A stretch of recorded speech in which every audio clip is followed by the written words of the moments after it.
Dùng tiền này, sao nó mất tí rồi thế à?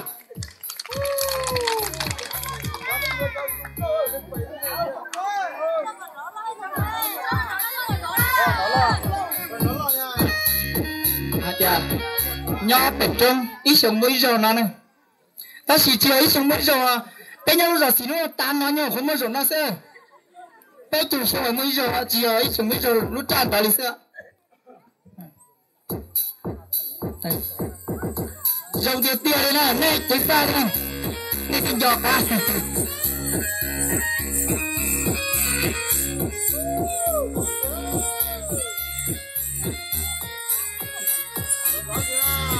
Đi muốn nói tu, này sau này lại do là bỏ ít đồ tún rồi, cuối rằng có là sông sắp rồi,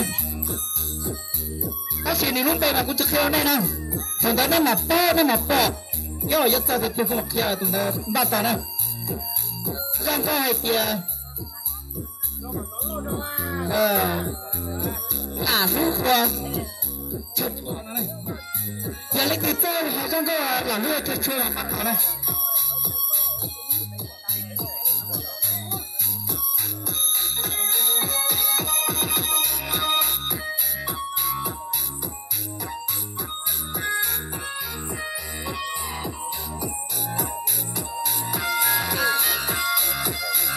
là dễ tiếp tiền đi à? Sao đây có tí rồi thế sao?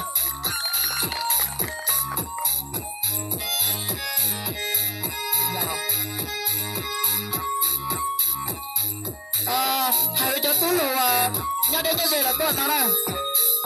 Bố mẹ cho nó mà giờ lùa con nhỉ xưa giờ ví dụ con nhỉ xưa chuyển luôn cô ra nên sẽ tạo thay được thế.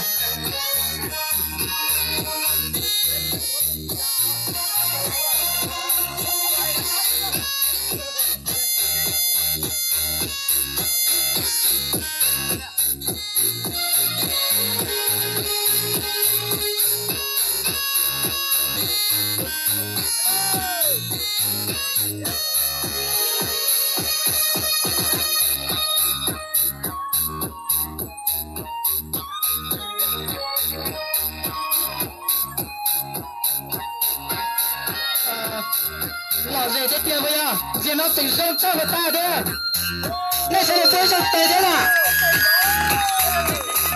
Này chỉ bỏ hắn rông là tôi sẽ là gì nó hay rông cho người ta thế này? Này, chẳng hay là rông sao thế đâu?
chỉ quan tâm để theo chiều cho ta cho rồi trong được tí cái tí linh cha nó sẽ có sáng nó sẽ lên từ mất tí linh cha nó là đăng ký này với cho bắt đầu chứ này ở cái tí linh bao